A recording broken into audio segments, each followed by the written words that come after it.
Hey there, friends! Welcome to another episode of Random Encounters, where I, your host, Stan, the guy with the exclamation point, will be doing some cartooning for your entertainment and mine as well. Uh, but what makes it really exciting is I don't know what I'm going to be drawing.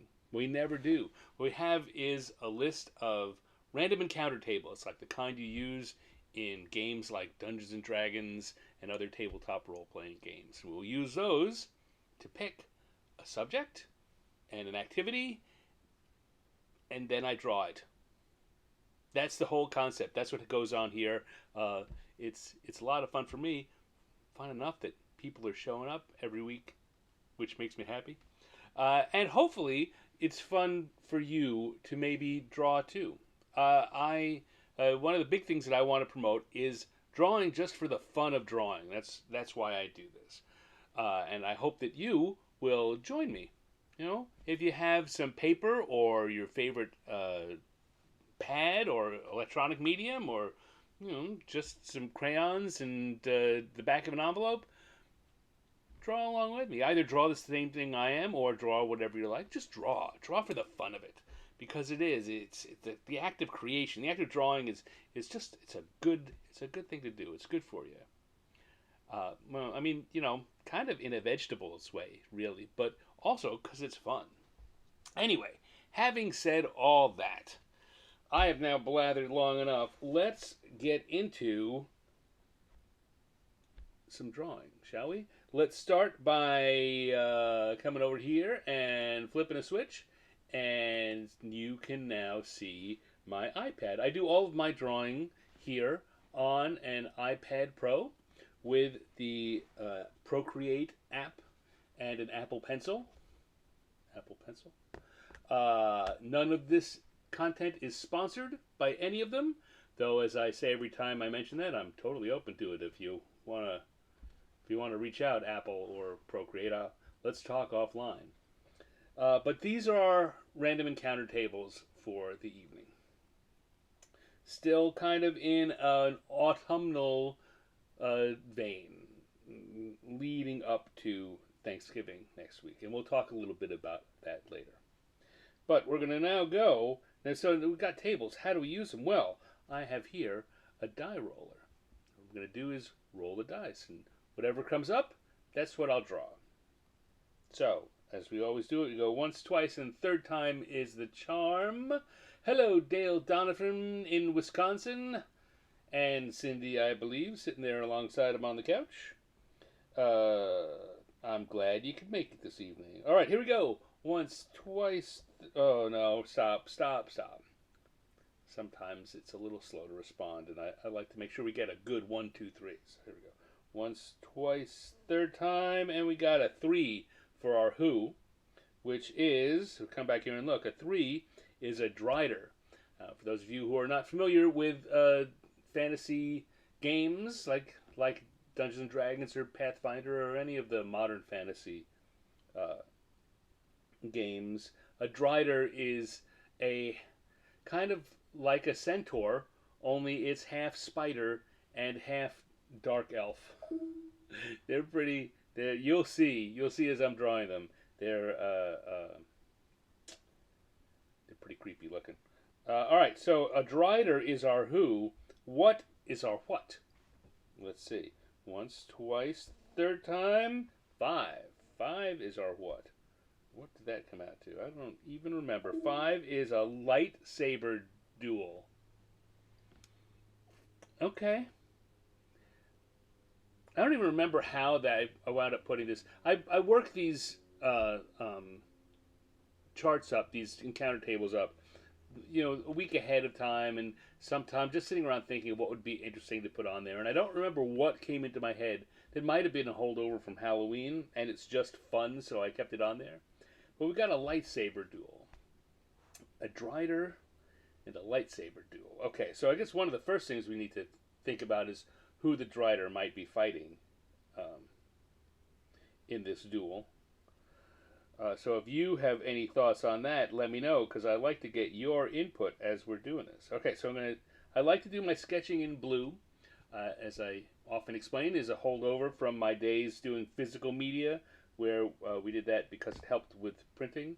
Here it's just a different color, so I can use it as a guideline and clearly be able to see the difference when I put my inks on. We are also using a studio pen at about that size. That's about right. Okay.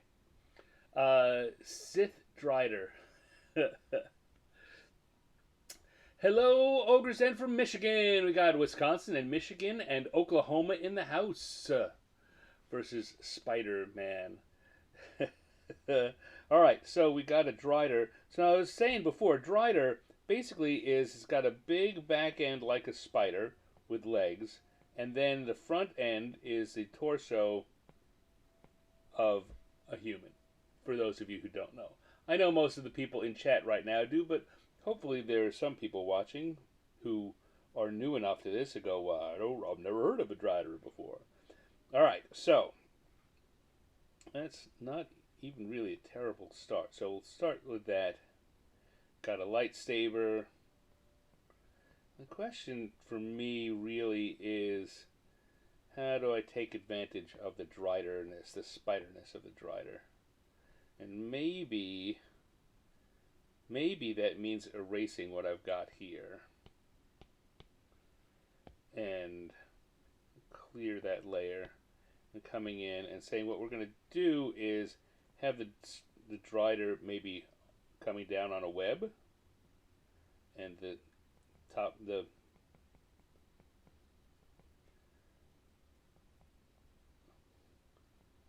body be hanging like that and fighting someone down here.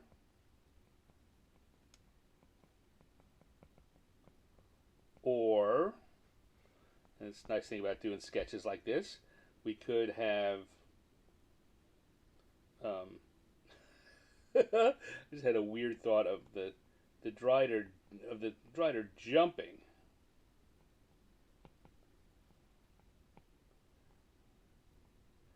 Nah, it's not working out. I don't like that already. That's a decent idea. A lot of times when you're doing art, you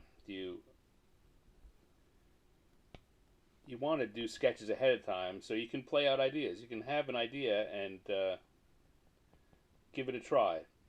But since trying to do this all relatively quickly, I think I'm liking this. Alright, so that's very small on the page right now. Let's grab it and blow it up a bit. Come on. So we can use that as the basis for our drawing. Have the Drider coming down on a long thread. Yeah, that's what we got here.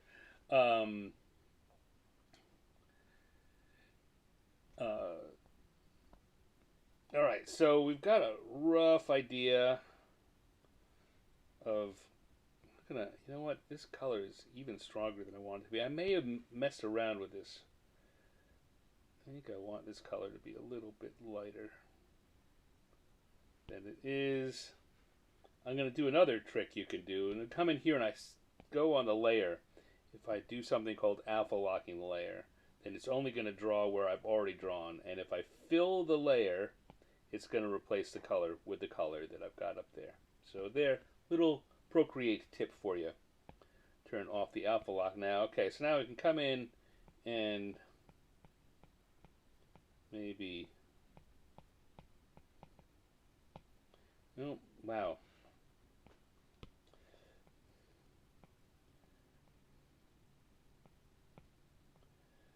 Let's see.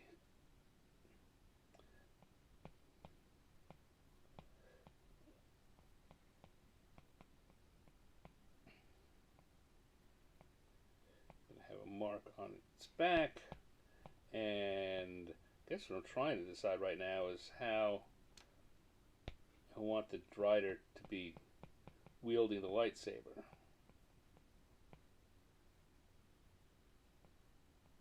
Two-handed? One-handed? Is he a fancy schmancy Drider?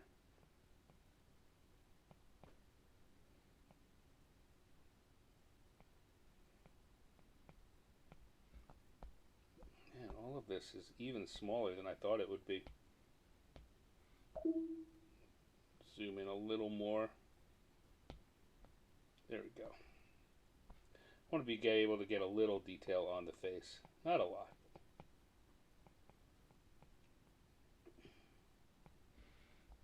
Now, the question we still haven't answered is who is the Drider dueling against? And it could be Darth Vader. Could be anyone. Could be another D&D creature.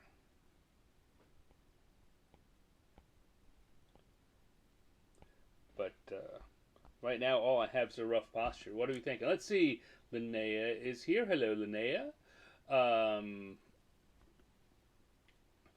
Uh, what is Stan drawing? I'm trying to catch up. I'm drawing a Drider in a lightsaber duel. Um, Hello, Joseph Wolf. Thank you for joining me. Drider Leia hair buns. That would be funny. You're on.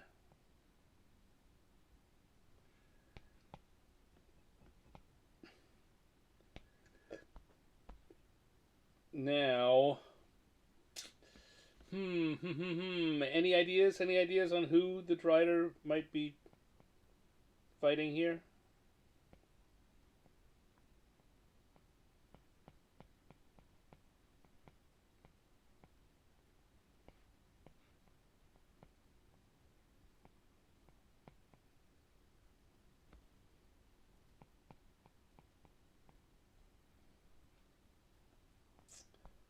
Nothing yet? Alright, well, I'm going to drop it in like it's going to be Darth Vader, but it doesn't have to stay that way. I'm open to other suggestions because I'm going to switch to drawing our Drider now. So that's enough sketch outline for now.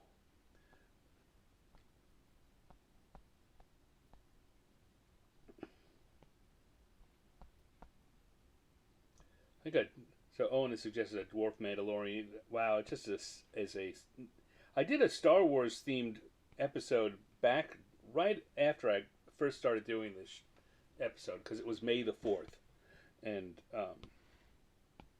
man, the idea of a dwarf Mandalorian just sounds like a fun thing to draw on that in that way. All right, here we go.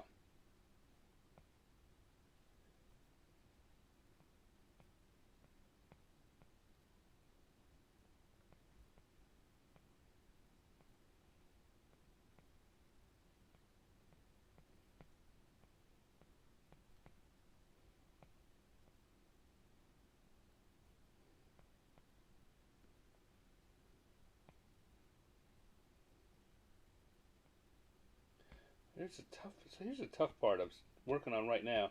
If we're gonna give Leia buns, which I like the idea of doing, it makes it a little difficult to show the ears unless the ears come out through the buns, which I guess is what I'm gonna do.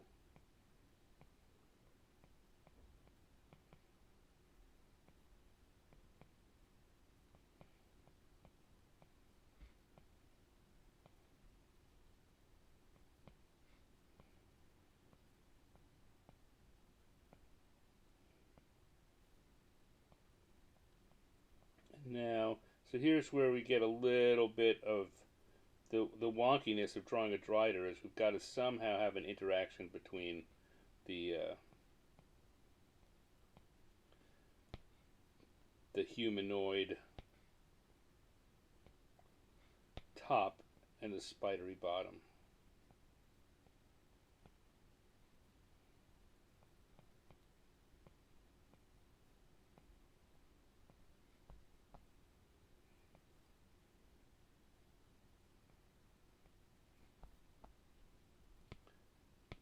Just wanted to check that I was on the right layer because I've done that before more than once. Gotten very far into my drawing and realized, oh, I'm on the wrong layer and I'm actually drawing on the same layer as the sketch, and that makes everything much more difficult. All right. So here now it's another thing, again, because it's digital, I can very easily do is give the body, draw the whole body, and very easily erase the parts that I need uh, to make the legs come over the line.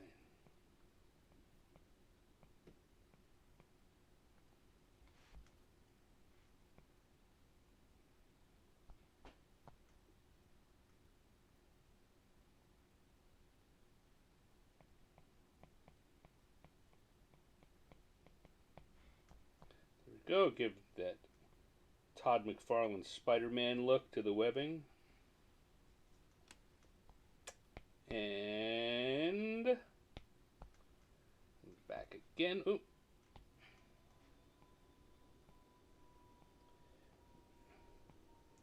Notice sometimes as I'm drawing, I will do something and then it'll just disappear again, and that's because I I don't use a glove. A lot of people, a lot of artists you see using touch screens will use these gloves on their hands, and that's because just by incidentally touching it, the screen will react and do things like undo. What's happening there is this program is undoing what I've done previously because of how my fingers fell, and my fingers in the side of my hand fell on the screen.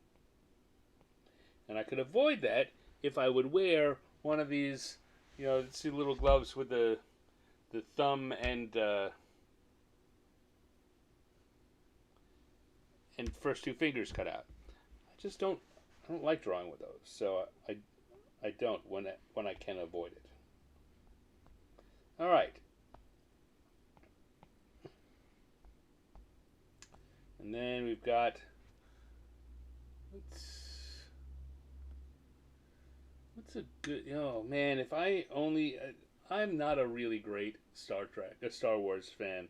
So I'm trying to think of the Rebel Alliance symbol off the top of my head so I could maybe put that on her back as a spider marking, the way a Black Widow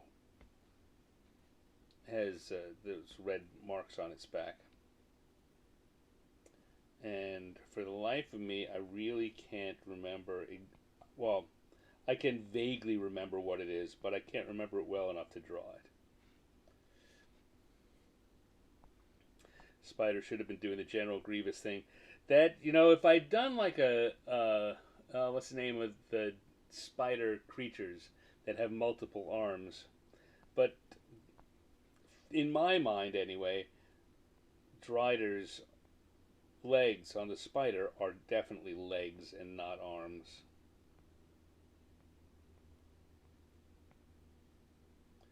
But that would be cool.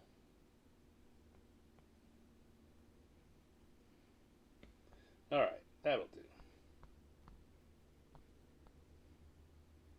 I'm not drawing the lightsaber yet, because I think I'll do that in a color rather than in black. Alright, well,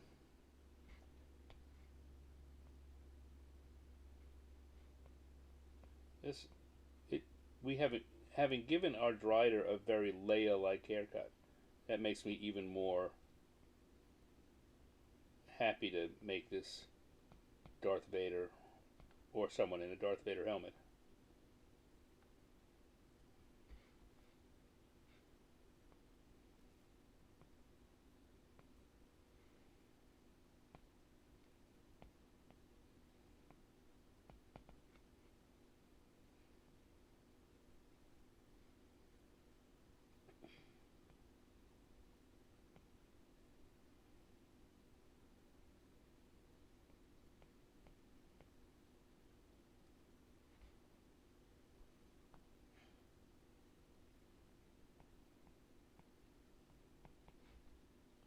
That.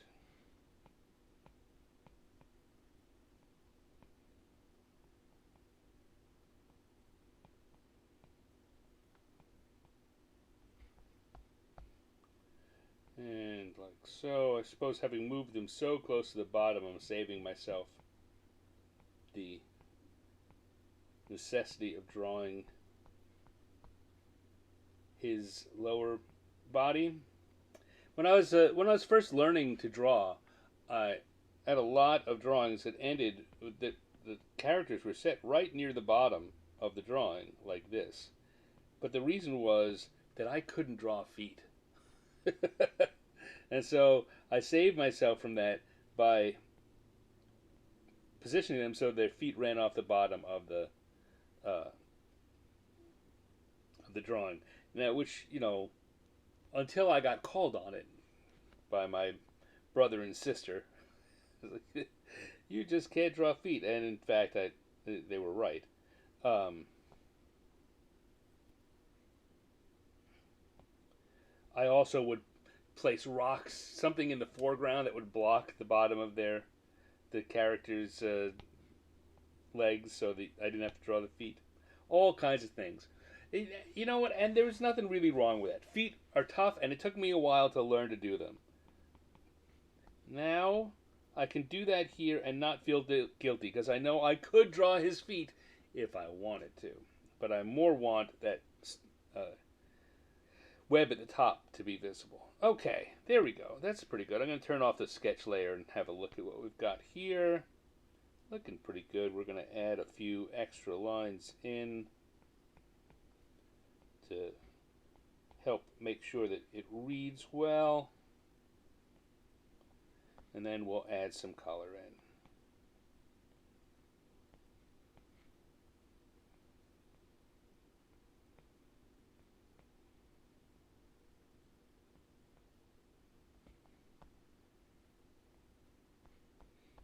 Again, we can't see the lightsabers yet, but we will. Right now, it just looks like they're shaking uh, medication bottles at each other.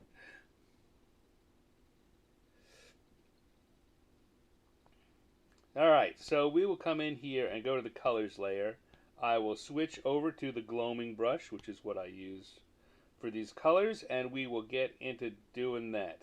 Now, the no, we're gonna go back to I'm looking at my lines layer, and I did something funky over here. Came in like the body went all the way over there, but it doesn't. So, trying to draw a line with a gloaming brush. Alright, so we're going to go to that gloaming brush, and we're going to come to the colors layer, and I'm going to get a black-ish color.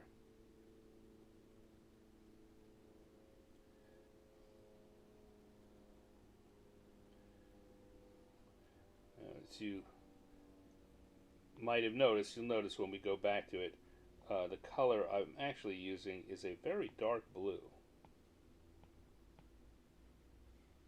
But that's what you do. You don't really want to use black.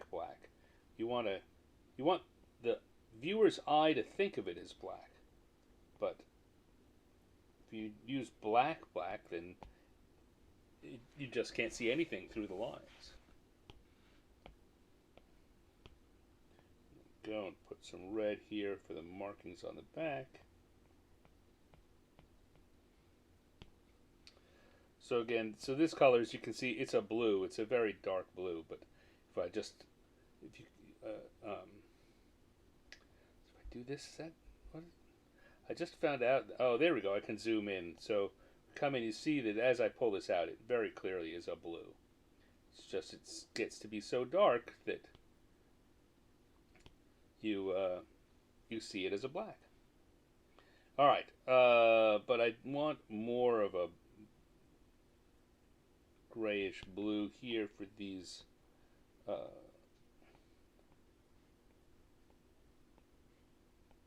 the word I'm looking for.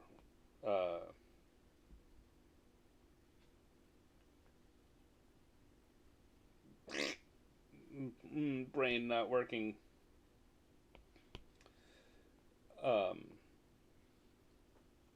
The knees and pivot points there for the spider thing, for the drider. All right, we're gonna put a blue. No, it's too dark. Bluish shade here. And then we're going to come to the drider, the human part of the drider, the humanoid part of the drider, which, as I said before, is a dark elf or a drow. What color to use when coloring the drow is a question that comes up a lot in fantasy circles. Some people really don't like the idea, don't like using purple, which is one of the colors that's traditionally used. They like a charcoal gray. I rather like the purple look. And then we're gonna put some things there. Drow have white hair, so will our drider. And we need a color for the Jedi robes. Jedi like to wear brown.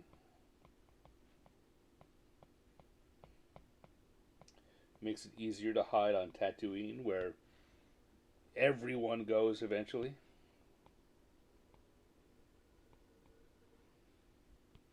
Alright, and then we're going to come back in again. Another steely color, another bluish gray for the lightsaber. Oh, you know what? I'll save the lightsabers themselves for last.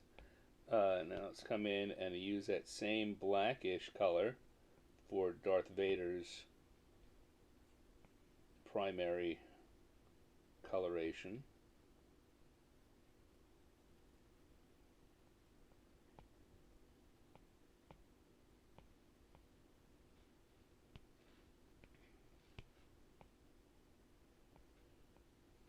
There, that was a pretty good indicator. I just looked at this. That really looks blue when we look at it just on the circle. But when we put it on the drawing, it looks gray. It looks like a light black. And it's the wonder of your eyes fooling you.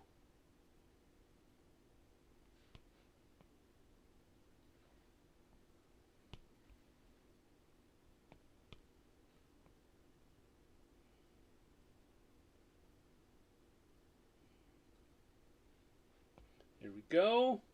Looking good. Alright, so now I'm going to turn on our sketch layer. I'm going to go back to our lines layer with our lines inking, our lines brush. But rather than use black, I'm going to use a blue for this lightsaber.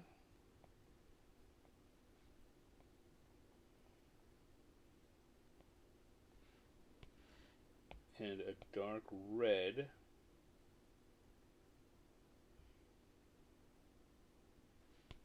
for this one.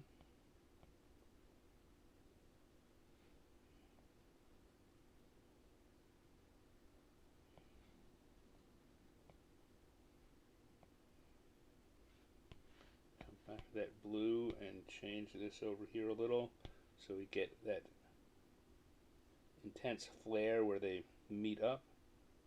Then if I turn off the sketch again, we can see that's what they look like. And if I go to the color layer with my color brush, and I pull a lighter shade of that, I can put that in there, and now it's got that lightsaber special effect look to it. Kinda.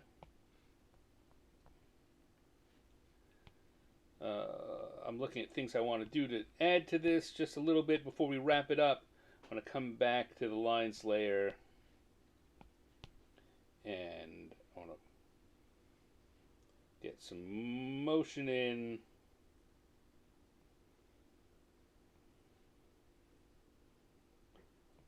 Motion effects.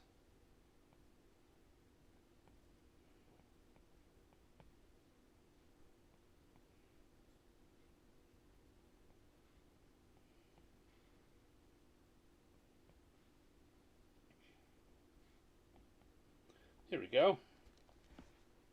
And last but not least, I'm going to go to my colors layer and I'm going to drop the opacity on them about 10%, maybe 15. Yeah, right around there. Just to drop the intensity of that. As I've said in other episodes, I have the tendency to draw I see the color I want, and I see it in a very saturated, very strong way. And when I look at the final piece, like, that could be brought back about 15%. And that's how I do that. All right, so there we have it. We got a Drider having a lightsaber duel. Oh, I forgot to put my name on it.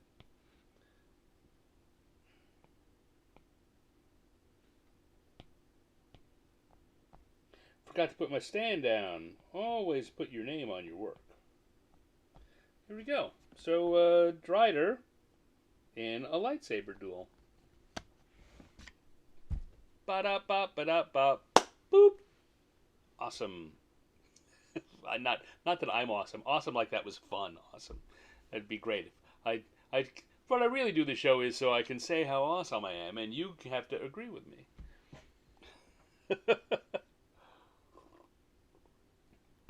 All right, so let's take a pause here, and I'll look at what's going on, what I may have missed in the chat.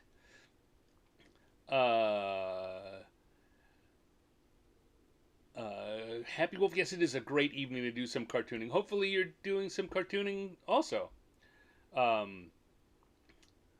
Warforged Protocol Droid. It's a lot of good ideas for some Star Wars stuff here.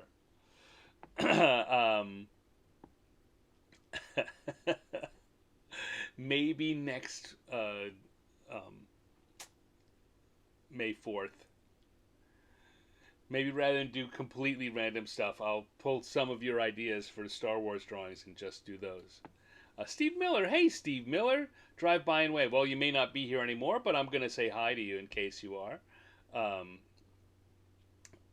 Things are more insane than usual at work. Well, that's a shame. I hope that changes for you. And you get home and have a good weekend. The medical asked me for healthcare. Yeah. I'm a perpophile. Says, well, you know what? Guilty? Anyway, there we go. Time now to close this out. I'm going to open up round 2. Turn on the tables, turn off round 1. And we're going to come back and we're going to pick another topic and do another drawing. So let's go back to our dice and roll them once, twice, third time. 1 is our who. And once, twice, third time, 1 is also our what. So that is going to be a ghoul cleaning the gutters. Well, that's a big change from a lightsaber duel. We're going to have a ghoul cleaning the gutters. Okay. Turn that off. We're on the correct layer. Turn on my sketch color, my sketch pen, and let's go with it. Okay. So that means we're going to need a house with some gutters and some leaves around it. We're probably going to need a tree over here so that there's that. And I suppose we'll just make a ladder.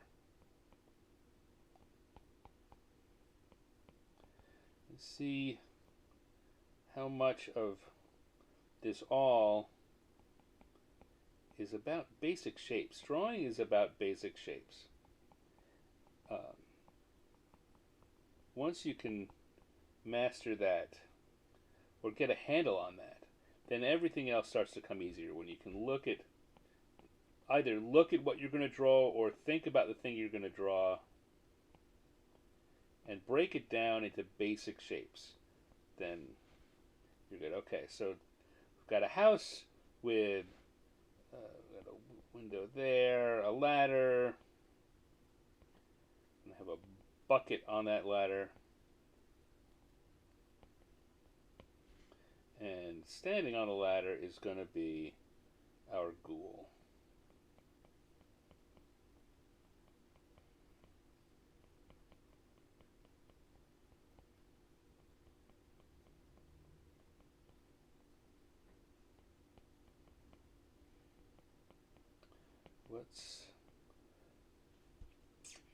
Alright, so that's a basic idea.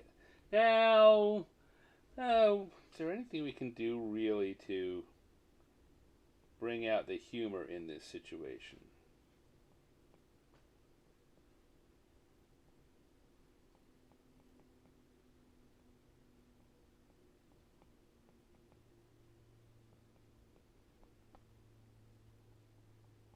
Off the top of my head, I'm not thinking of anything.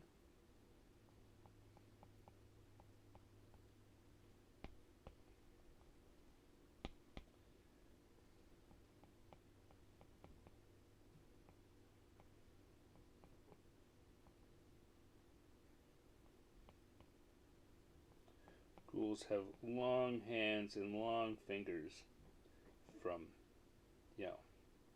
having to. I guess I'm just also remembering a ghoul, probably going to want to give him bad posture.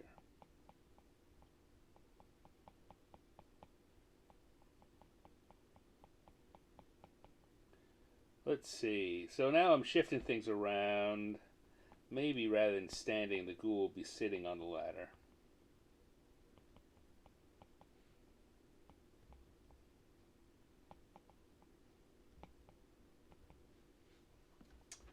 And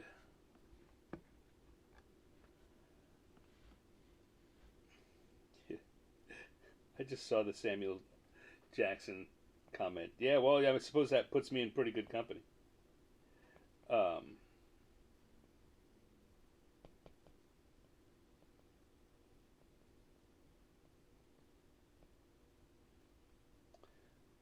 Trying to figure out what kind of nose I want to give the ghoul. Don't know why that matters so much to me right now. Ghouls are undead creatures that feast off the living. Giving them a big mouth with pointy teeth.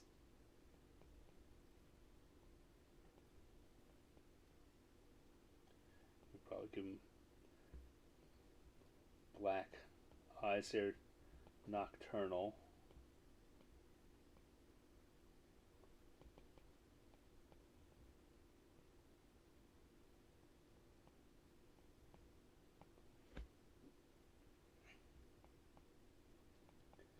They're not skeletal, but they're very gaunt. Give them long arms.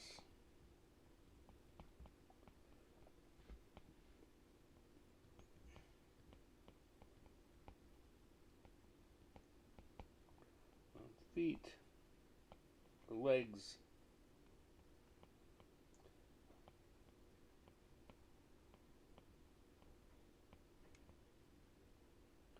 We'll let the waist bag be strapped across there so it's hanging and it's filled with the leaves.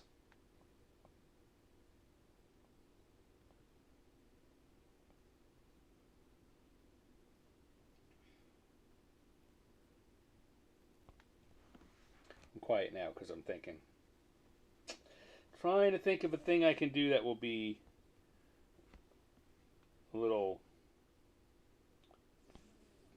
funny, a little something. I'm going to take that arm out for a second. I'm thinking that I might just change this angle a bit. So if the ghoul is reaching back here and dropping leaves into the bag. So that's something we can have him doing with that hand, and this hand can be reaching up and grabbing more leaves. So we're going to have spine over there.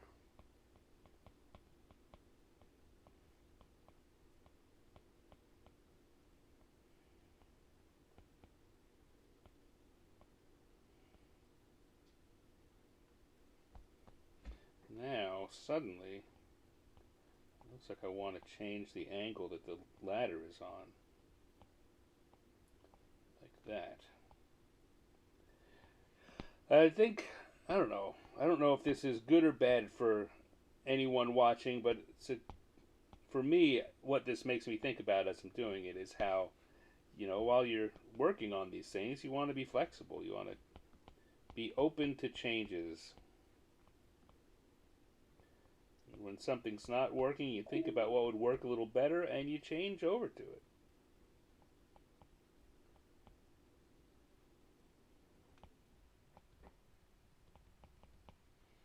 Alright, I think I'm still going to give him a little hat.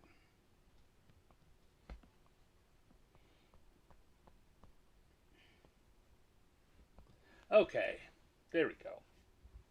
That's a start. Here's the other thing that one should remember. I think I've been very lucky on this show in that a lot of what I've drawn has turned out, at least from my own perspective, pretty good. It's looked like I wanted it to, and I've been happy with it. But every once in a while, you do something and it just doesn't work out, and that's just how it goes. Uh, Almost always, there's something you can learn from that process. It doesn't make you any happier than that the drawing that you're looking at does not meet your hopes or expectations. But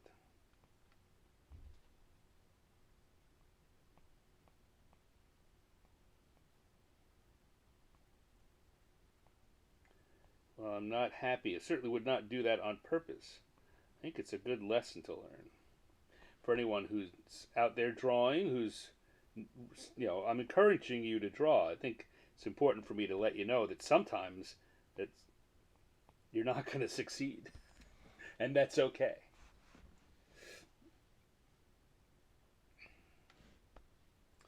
We'll find something funny. Oh, yeah, maybe, maybe just a bone. Maybe just some bones. Give him a smile because he found some bones.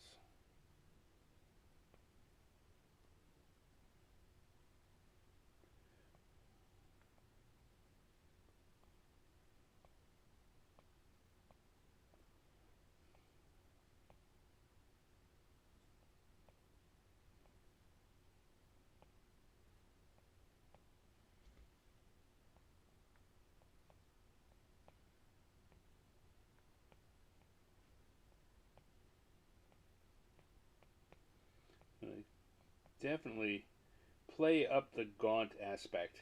You gotta get down to um, to an almost skeletal shape. Not quite skeletal, but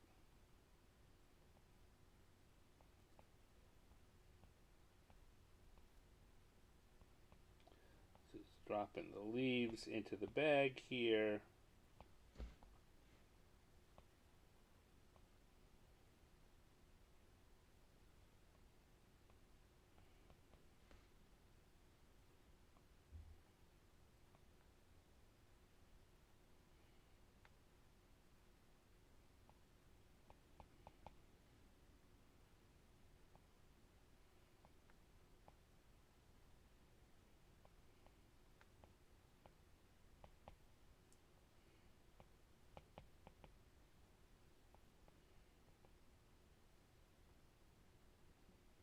Make our ghoul be wearing pants. Why? I don't know.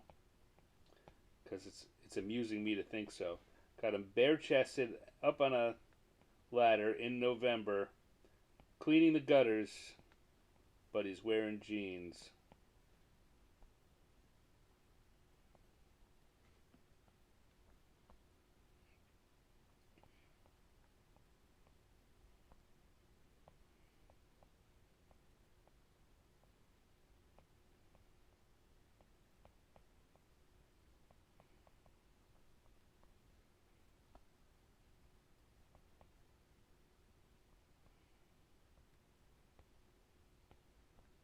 go. Looking okay. Looking okay there.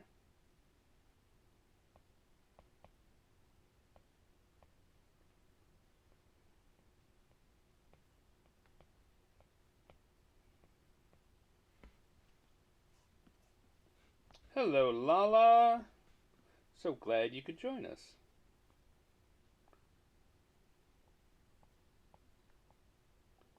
All right, we're going to reach up and our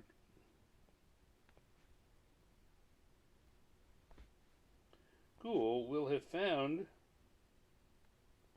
a bone in the eaves. I'm going to come back and redo that mouth now so it's the smile is a little more apparent.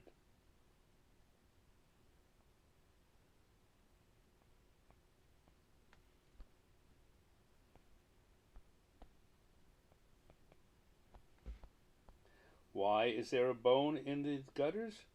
I don't know, because it's a ghoul's house, probably.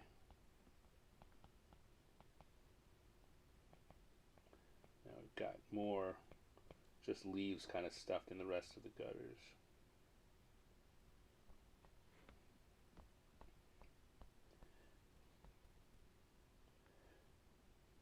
Something that when you're drawing, you should. So to zoom in very close and doing the details, it's very important to stop and look. You'll see artists when they're working on paintings or working on physical media, they'll often step back and look at what they're doing. And when you're working in digital media like I am, you'll often see zooming in and zooming out and zooming in.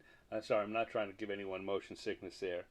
But it's just so that we can look at the picture as a whole and catch some of those mistakes. Or just opportunities. Even if it's not mistakes, opportunities. Alright, so we are going to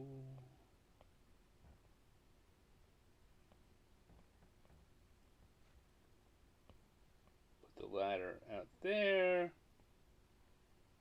put the other half of the ladder out here.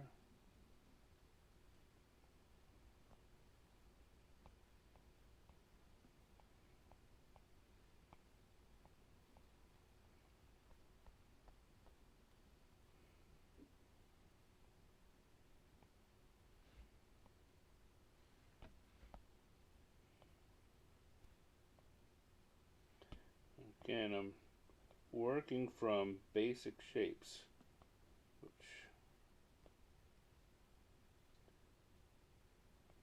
everything is made up of basic shapes.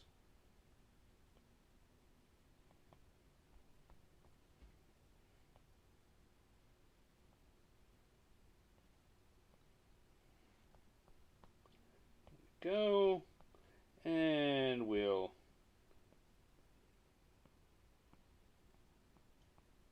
just put these little curly cues which turn into a tree in our imagination. Now suddenly I feel like Bob Ross. In your imagination, it can be whatever you want. Could be a little squirrel lives in that tree. Wonder how he's doing this winter.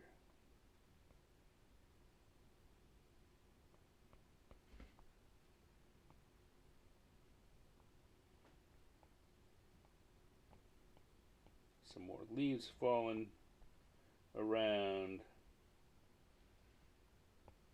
Alright. That's a vague. Let's turn off the sketch layer and see what we got here. Alright. You know what? Like I said before, I'm going to leave the sketch layer off for a minute and add some extra bits.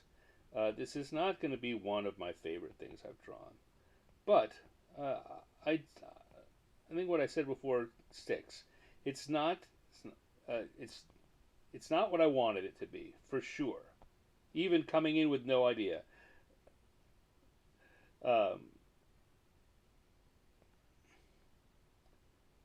As I started putting those sketches down, I was hoping it was going to turn out a little, I don't know, I don't want to say better, but different But sure had fun getting here. It's also not as bad. It's not bad at all. I think that very often that's what we do in our head. That's even why I said bad, because I'm conflating what I wanted to do with good, and anything that's not it as bad. It's not. It's not the facts. Not the facts, Jack.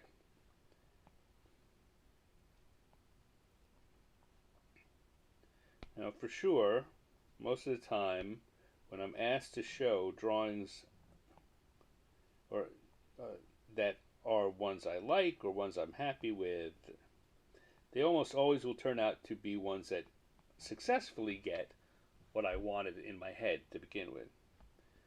But it's a lot to be said for and learned from doing something that was different than you would at first imagined. Okay, so let's come in here and go to the colors layer. Turn on that gloaming brush again. Excuse me.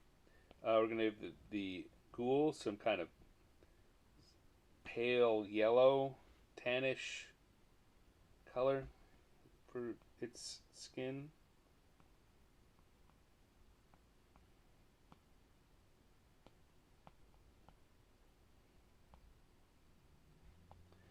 There's, I talked last week about again another thing with shapes, that doing this fast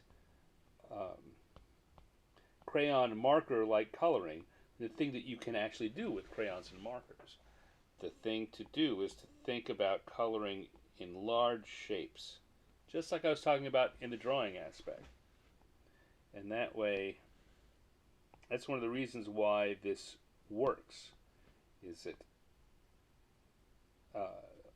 works the way it does.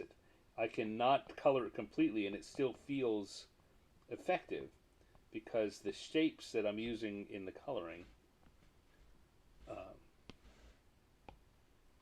help to get the viewer's mind to think the way we want. So here again, I'm going to stop and go back here. I'm thinking about this shape, the round bag. So when I color it, I'm coloring in that round shape. And then this is a smaller shape, and that's a smaller shape. Suppose if I come to a new layer just to draw this out to show you.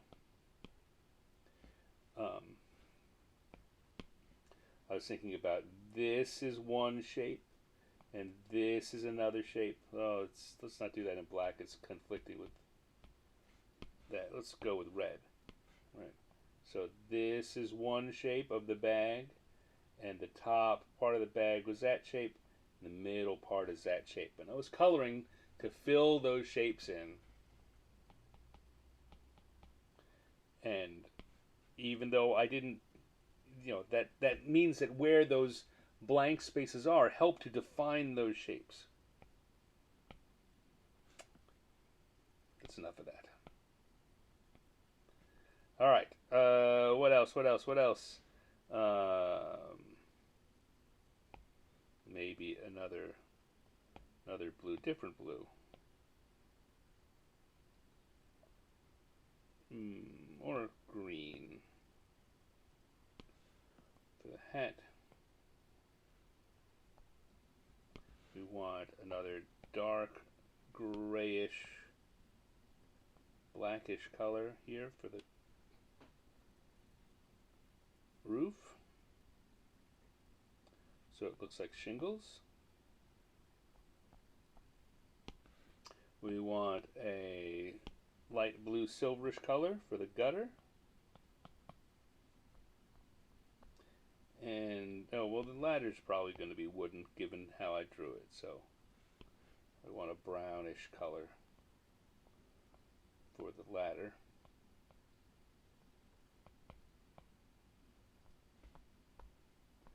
And then we're going to do the trees.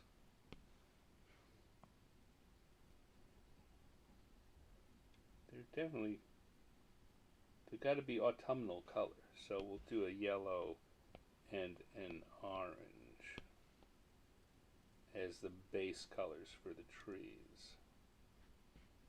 And then we will go in,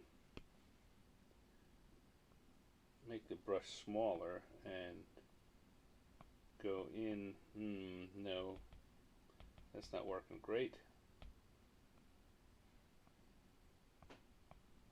With just some speckled spots to make it seem for the other leafy colors. And of course we can reuse, like the orange can be a spot color on the yellow side, and the yellow can be a spot color on the orange side.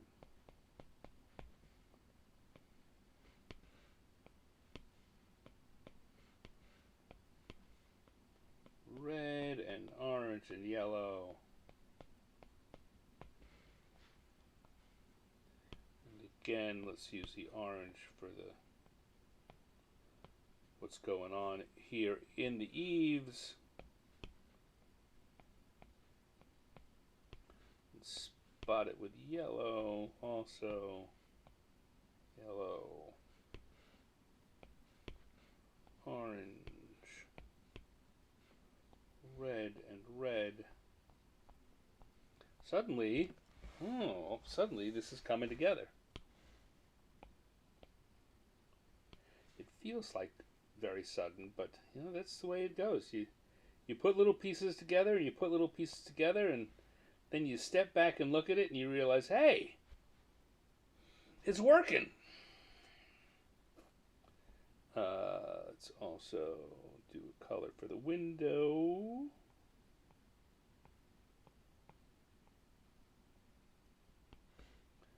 Maybe more of a blue here.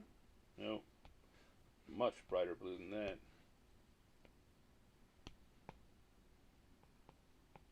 For the glass panes on the window.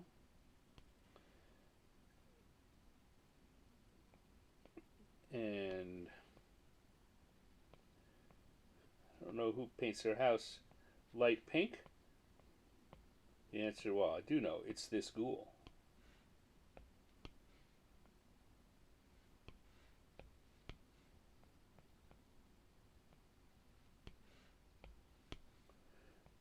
Color in these leaves there.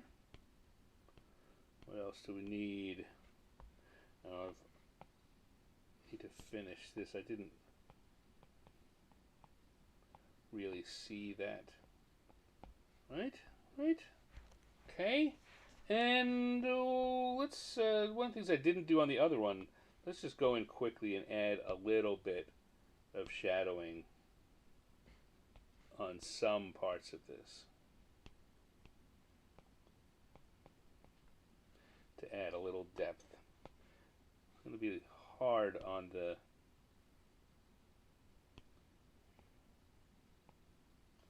ghoul's skin because it's that sickly off yellow. We don't want to get too far away from that, but we can add some little bit of highlighting in there. Just a little bit to make it pop.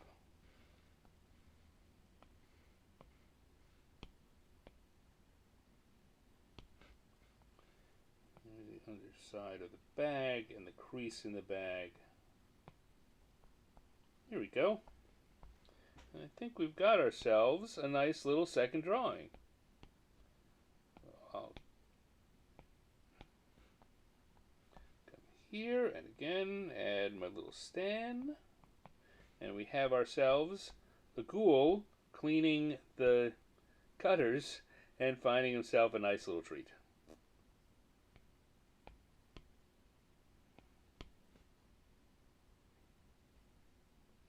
Add a little highlight on the bone just so it pops a little better.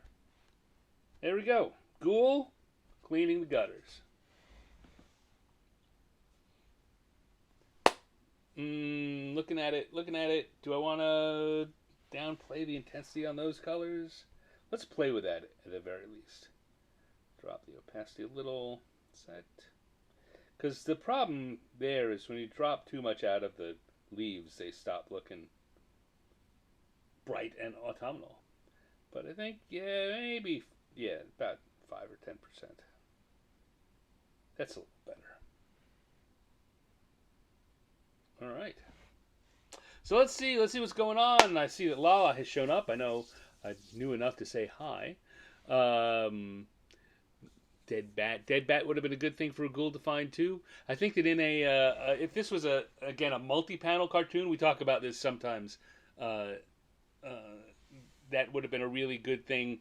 It could have been a whole series of them, of different things the ghoul pulls out and just pops into his mouth. Dead bat would have been a little harder to convey. It would have made more sense than a bone. But I don't think this needs to make sense as much as it just needs to be pleasing. Sorry, Solo. No, don't worry about it, Lala. I'm happy you were able to make it at all. Life is busy. That's why we do these things and record them, so that people can watch them later.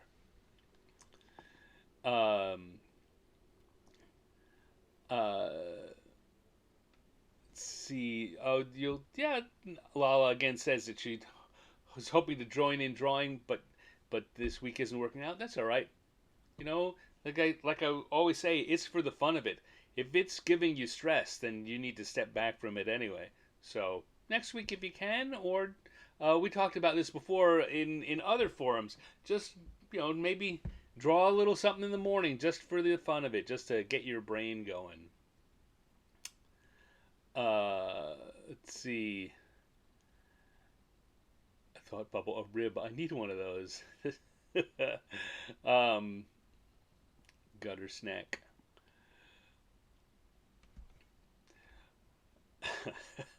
Like you people. You're my kind of people. All right, so that's good. That's good. I'm going to take one more little sip here. And we will close this out and then go on to round 3. One more drawing for the evening, and we can all go about our various lives. All right, so we've had a Drider having a lightsaber duel and a ghoul cleaning gutters. Let's see what the dice bring to us for our third drawing. Once, twice, third time's a charm. No, it's a ghoul. We know one is a ghoul. We just had one. What's the second one? Once, twice, third time is a 2. Let's go back and look and see. Oh. 2 is a leaf. Oh, it's really going with the autumnal themes here. Leaf blower is our what? We're not going to use a ghoul. Now we can use one of these others, or you folks can suggest something, or we can come up with something else. What would be fun to do with a leaf blower? Hello, C64 cassette drive. Thank you for joining us. Let's see. Leaf blower. And it could be just about anything. It doesn't have to be a D&D creature. It doesn't have to be something on this screen. It can be any old thing. Now, D&D creature, one of the things that first popped into my mind was like an air elemental and with a leaf blower, which is just kind of funny because an air elemental is just like a big living gust of wind. But, as we have in our bonus board, the bonus board is there for inspiration. It could be anything. So I've got Spider-Man and Batman and Cthulhu, just other characters or creatures that are well known. So who or what could we have doing a leaf blower?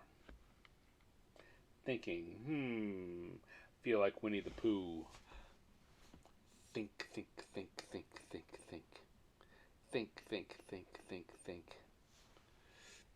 A treant. Cindy says a treant. Treant is good. Air elemental. Dave says kobold. Kobolds are.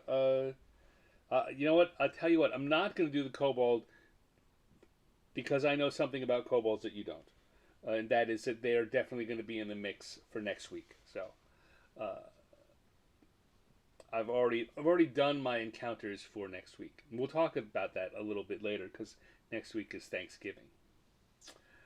Um, let's see. A treant with a leaf blower is that would be like a hair dryer, right? I think I'm leaning towards that. Let's turn off the tables, come to our sketch layer, and start at the very least fiddling around. I'm gonna fiddle around with that idea. I kind of like it. Um, Zoom in a bit. Now, treant, as we know from a couple of weeks ago, is a living tree. It's like an Ent from the Lord of the Rings. So, got a rough tree shape with a rough face thing. And here,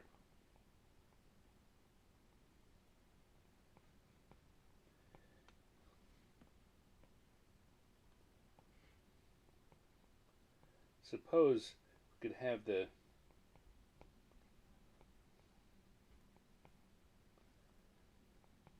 treant is already shed a lot of its leaves.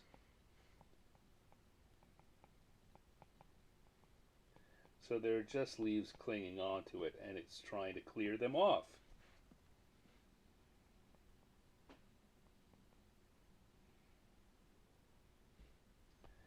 The question I have off the top of my head is if we have the treant with a mirror that it's holding.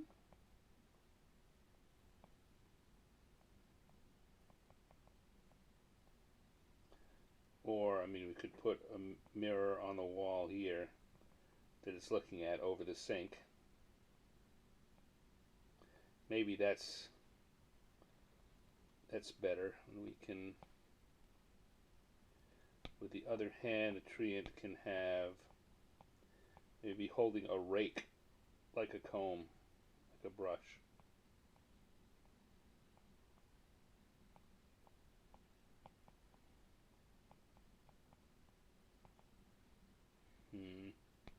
That's not working out perfectly. Let's undo that for a second.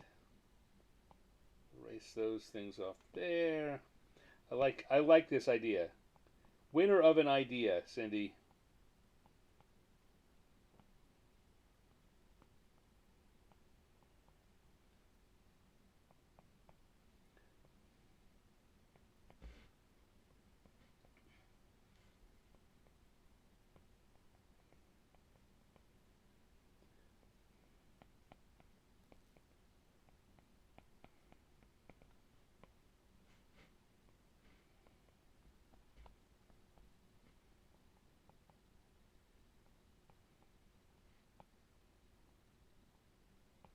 Put a bathtub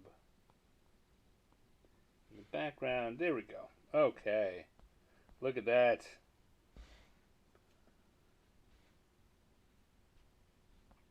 All right. I like this. I like it.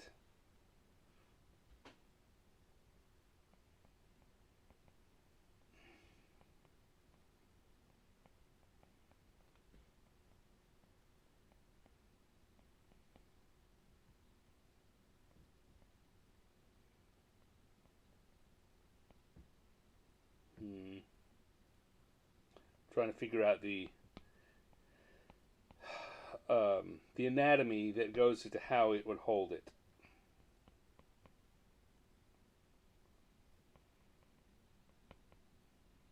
There we go. Okay.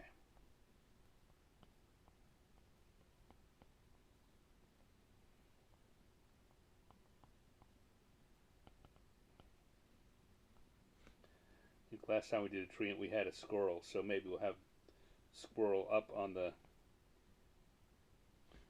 on the top of the mirror.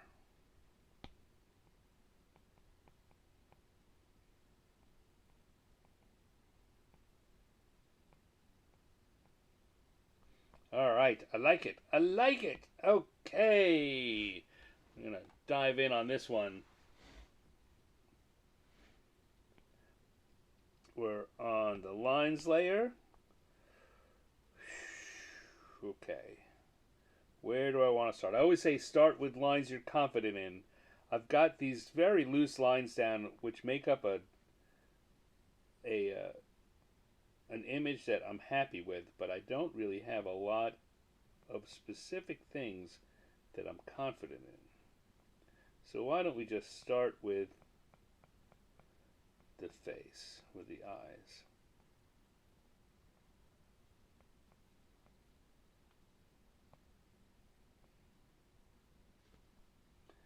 And we're going to come up here, and I'm going to rely heavily on the fact that I can erase some of these lines later.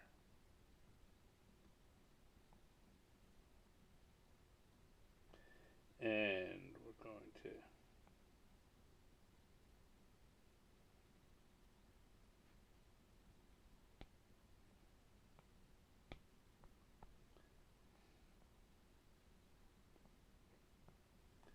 draw some branches here.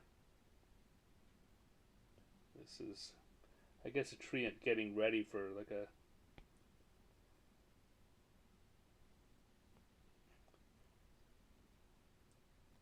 date of some sort, or a party, an autumnal party.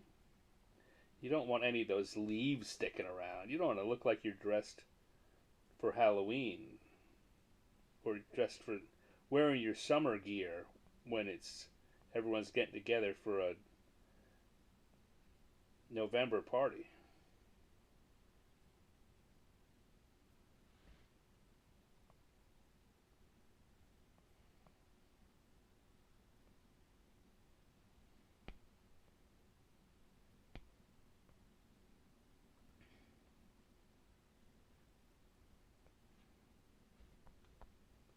There we go.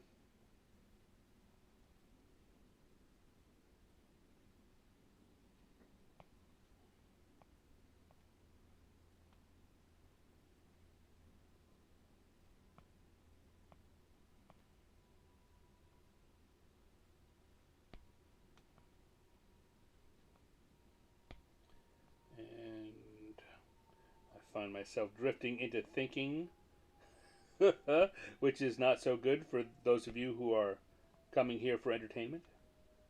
Uh, One more branch in here.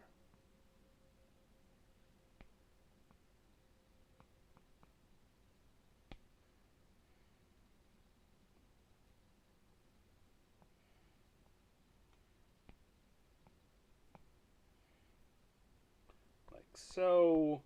And, alright, that's looking pretty good. I can live with that.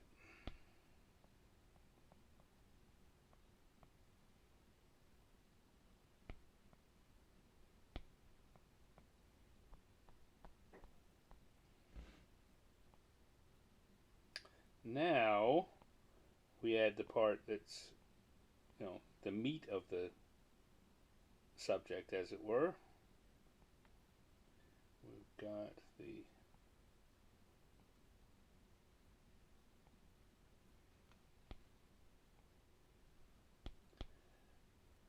leaf blower here.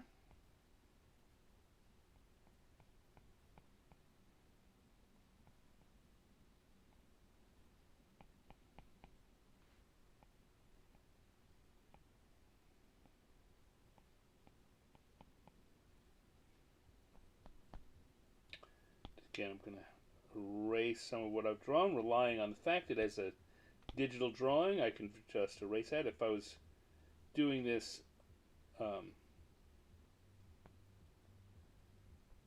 as a traditional drawing, in traditional media, I wouldn't be able to do that.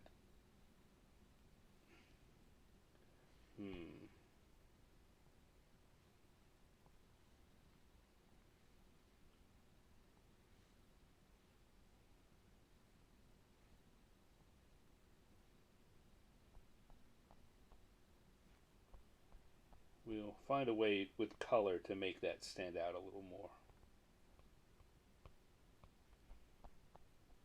But now I want to come on here and add some leaves on the tree and its branches. The things that he's blowing off.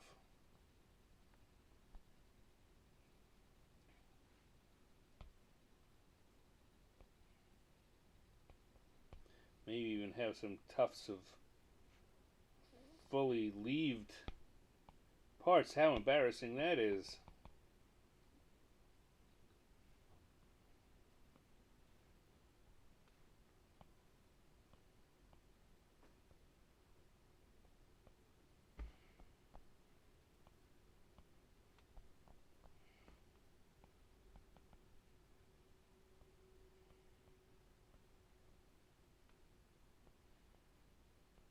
We'll leave one or two here that he didn't get. He'll have to clean up later.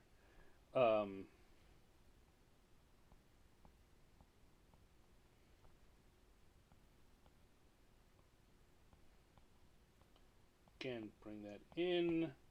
I know I'm going to have to draw over it, so I'll erase that because that's where the rake handle is going to go. I think we'll bring the rake a little lower.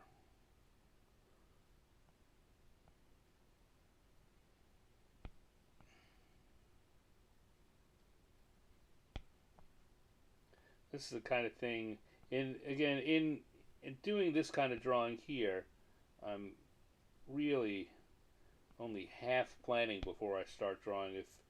If I were doing this for real, I would have for sure figured out where the rake, the hooks on the rake, the tines on the rake would be, and I would put the drawing in to emphasize that. But working quick, you're working in sketching. It's all right not to have all the knowledge ahead of time. Okay.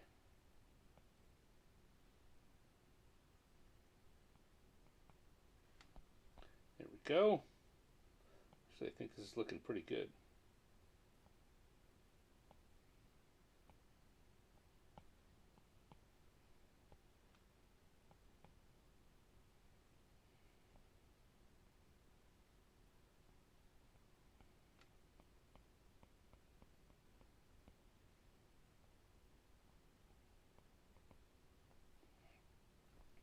And we're going to come down here and give the, very root-like feet.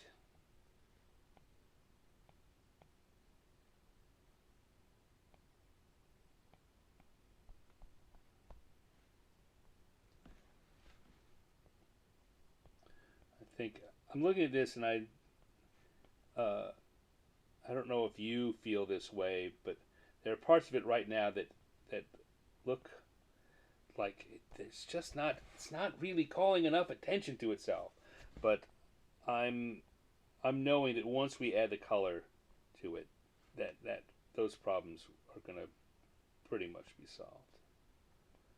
All right, so let's come in here. I'm going to put the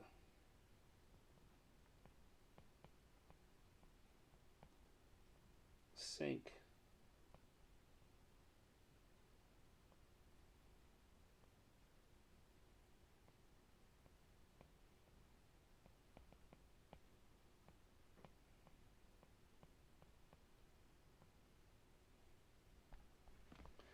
And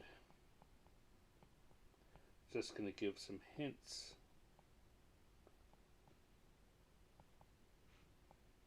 of the treant in the mirror. Oh, I want to come up here. I'm going to make the pen a little smaller so that I can be a little more precise.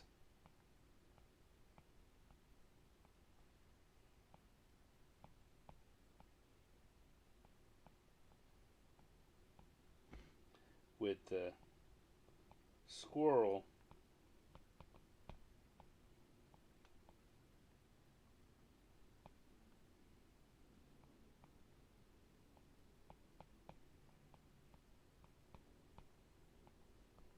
There we go. The squirrel is pleased.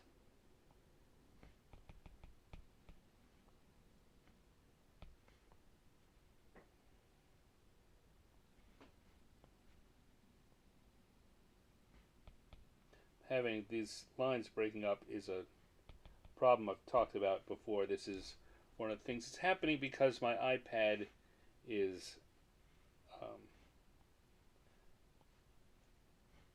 an not. I mean, it's not an old model, but it's beginning to get to the point where it's designed to be replaced.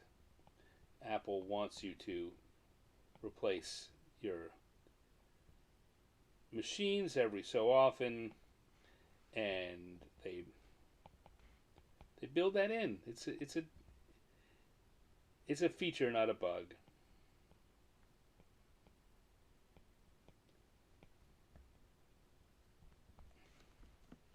And I've done a lot of work on this. It's certainly part of it is I've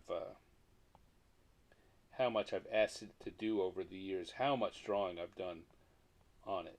It's losing some of its stamina, shall we say.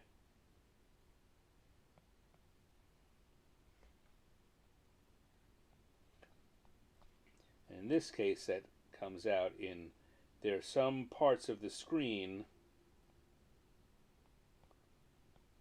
some parts of the touch screen which are tend to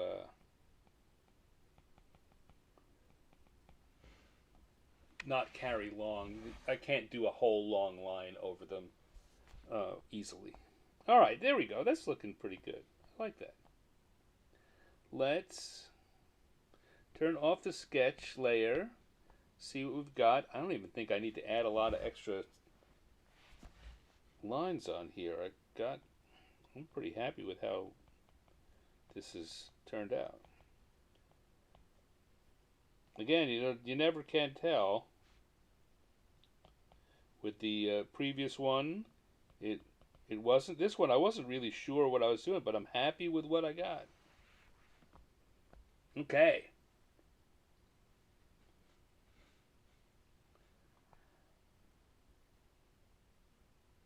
I like that. All right, let's throw some color on there, and we can wrap this up. Switch over to the gloaming brush again. I'm gonna start here with a nice barky color, and we're thinking in big shapes like that. I wanted to make sure that whole trunk came in together, but the feet and the arms and hands are done in smaller strokes. Here I want this shape and the shape of this come in here again. It doesn't. If I talk about it, I know I can see it, but because you can't see my hand, you can't show you exactly what's going on. So I'm going to change color here. Let's change it to a blue.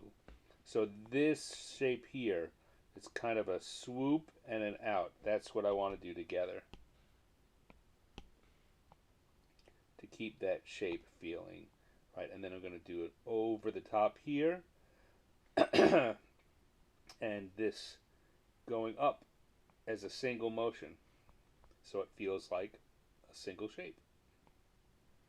And this is a technique that you can very easily use if you are coloring with markers or crayons.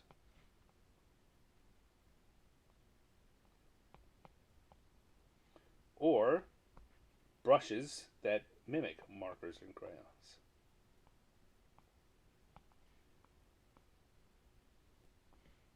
Let's add just a little bit more there. Looking good. All right, I'm going to come back here to our faux black again for the leaf blower.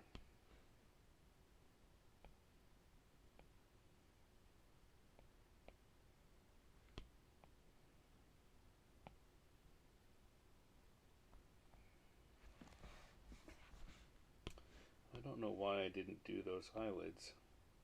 Well, I know one reason why. I want them to be a different color, but I didn't mean to leave them out just yet. The rake, all of our rakes when I was growing up, the metal on them were green. I never knew quite why that was the thing, but every rake that we ever owned and every rake I ever remember seeing used in our neighborhood, they were all green. Let's see. Going back to those orange and yellow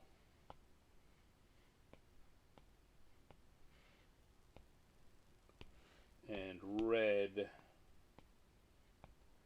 colors for the leaves.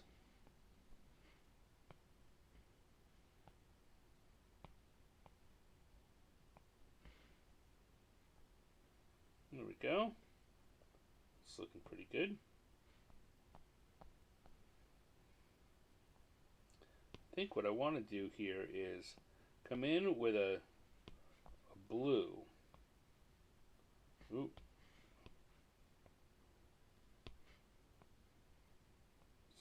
And brush that in there over the top, and that's how we're going to get the idea that there's wind blowing out.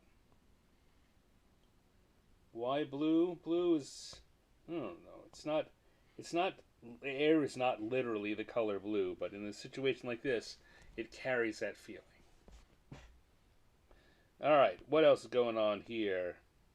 Got a lot of little things that could use just a little touch of color.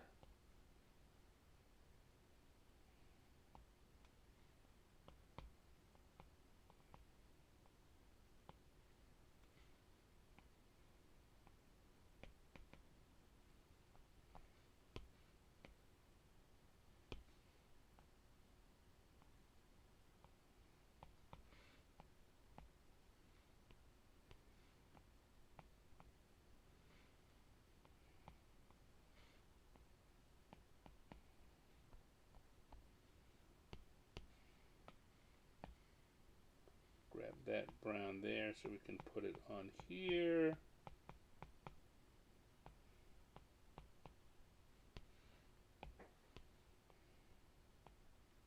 With a little red and yellow and orange.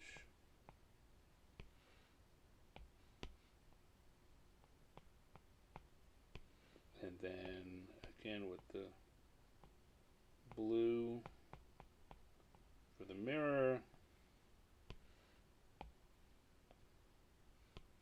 Maybe a nice rattan cabinet. These are the kind of details. These, you know what? I think these fall into like I mentioned him earlier, Bob Ross kinds of details. It's this kind of thing that makes you happy.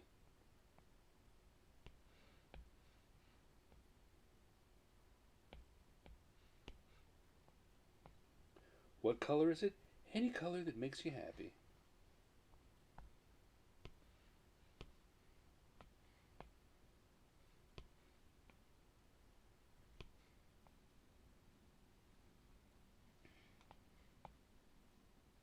Don't let anyone tell you you're wrong. It's your world. There we go. I think that's looking good. I think what do I want to do here? I've got a feeling there's one or two more little things I want to do.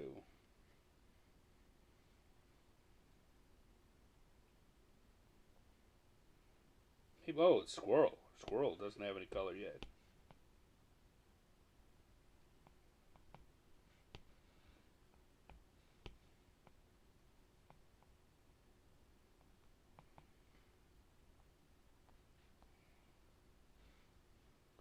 we go. I think I want to just grab a little bit of that. A little darker version that we can add some shading on it again. Just to give it that hint of extra depth.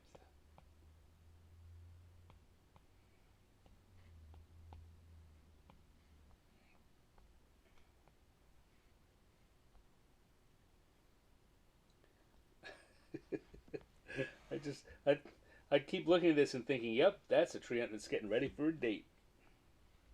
Going to meet the ant wives. All right, you know what? I don't think we need to put any colors on the walls. We can just leave it at that. So we'll switch back to our inking brush. Back, and I can put a little stand on that. And we will be done. Treant with a... let's see again, just catching little things I want to do a little more. Treant that is using a leaf blower. Who knew when I put leaf blower on this, on the chart, that it was going to wind up being used in the bathroom? I sure didn't. All right. Treant with the leaf blower. There we go. All right, so I'm going to just pause here for a second, have a little stretch. You can look at that there. It's just a lot of fun. Let me see what's going on here in the chat before we wrap up for the evening.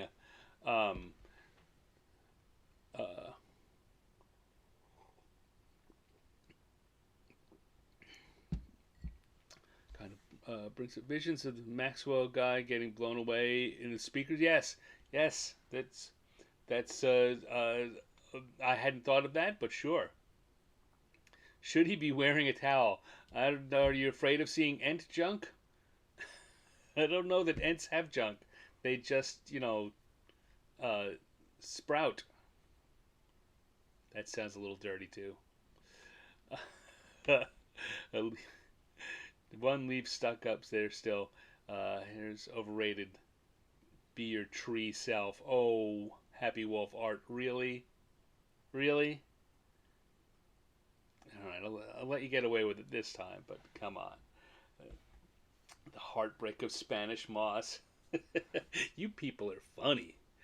Alright, so we've had a good time. Let's go back and review what we've done. All right, we have our treant with a leaf blower. We had a ghoul cleaning the eaves, cleaning the gutters, I think is how I wrote it. And we started with a Drider having a lightsaber duel. We got a big, broad swath of different stuff this week. That's a lot of fun. So thank you everyone for coming. Oh, I know what I wanted to talk about. I want to talk about next week. Because next Thursday, is Thanksgiving. So it should come as no surprise to you that I will not be here at 6 p.m. Pacific time, and I don't think very many of you would be either. Well, not those of you in the U.S. Those of you internationally, it's our holiday here in the U.S. You've got to suffer through it. But I am planning to have a Thanksgiving show, and I'm not exactly sure when I'm going to record it. I think it may be on Sunday this week.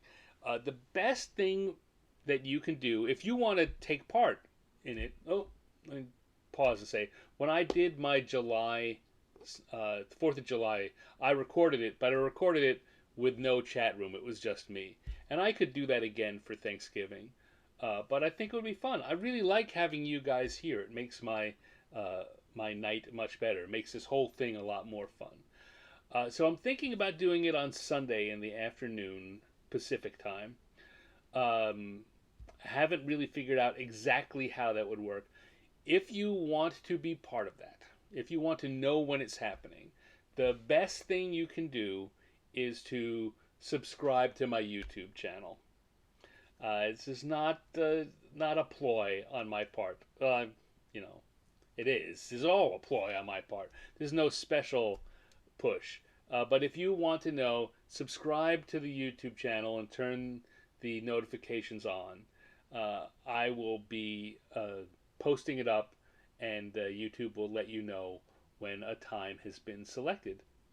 Also, if you follow me on Facebook, um, then it I'll announce it there for sure. But Facebook, I know, is it's really unreliable that they're going to show you what you want to see in the that if it has timing involved, that they'll show it to you with the right timing. So unless you're going to proactively search my Facebook page to see if I've said anything, the best place to find out is going to be on the YouTube channel. I will probably, here's how it'll work. I'll probably stream it just to YouTube, and then make an event on Thursday evening when it will stream everywhere. So record it on Facebook or record it on YouTube, then make that private, and then release it again on Thursday. So if you would like to be in the audience like this and help me with my Thanksgiving special, then keep your eye on my social media, and in particular my YouTube channel, over the next couple of days. Like I say, right now I'm leaning towards doing it Sunday afternoon my time. Lala, that would be Monday, middle of the day for you, I think.